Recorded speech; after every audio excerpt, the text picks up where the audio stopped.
Subscribe now and press the bell icon. Never miss an update. Hi guys, welcome to our channel Aqua Blog. അപ്പോൾ ഞാൻ മുമ്പത്തെ വീഡിയോയിൽ കാണിച്ചിരുന്ന ആ മഞ്ഞ ലവ് ബേർഡ് മുട്ട ഇട്ടിട്ടുണ്ട്. അപ്പോൾ ഞാൻ ഇന്ന് ആ മുട്ടകൾ ഞാൻ നിങ്ങളെ കാണിച്ചു തരാം. അപ്പോൾ ഗായ്സ്, നിങ്ങൾ പരമാവധി രാവിലെ ഇല്ലെങ്കിൽ ഉച്ചയ്ക്ക് മുട്ടകൾ നോക്കാൻ ശ്രമിക്കുക. എന്തെന്നാൽ രാത്രിയാകുമ്പോഴത്തേക്കും അവർ ഉറങ്ങുന്ന സമയമാണ്. അപ്പോൾ മുമ്പത്തെ വീഡിയോയിൽ പറഞ്ഞതുപോലെ മേറ്റായി 7 days ആകുമ്പം 8ാമത്തെ ദിവസം അത് മുട്ടയിടും. മുട്ടയിട്ട് കഴിഞ്ഞാൽ ഓരോരോ ദിവസം ഇടവിട്ടായിരിക്കും അടുത്തടുത്ത് മുട്ടയിടുന്നത്. അപ്പോൾ ഗൈസ്, ഞാൻ ഇപ്പം ഈ ബ്രീഡിങ് സമയത്ത് ഇപ്പം ഈ മരുന്നാണ് കൊടുക്കുന്നത്, സിങ്കോവിറ്റ് എന്ന് പറയുന്നത്. ഇപ്പം ഞാൻ ഇത് ആദ്യമായിട്ടാണ് കൊടുക്കുന്നത്. ഇതിൻ്റെ ഫീഡ്ബാക്ക് ഞാൻ വരുന്ന വീഡിയോസിൽ തരാം.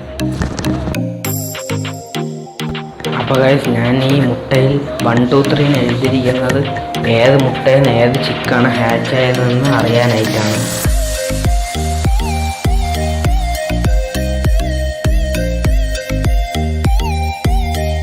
അപ്പോൾ ഗൈസ്, നമ്മുടെ വീഡിയോ നിങ്ങൾക്ക് ഇഷ്ടപ്പെട്ടു എന്ന് വിചാരിക്കുന്നു. അങ്ങനെ ഇഷ്ടപ്പെട്ടാൽ ലൈക്ക് ചെയ്യുക, ഷെയർ ചെയ്യുക, സബ്സ്ക്രൈബ് ചെയ്യുക.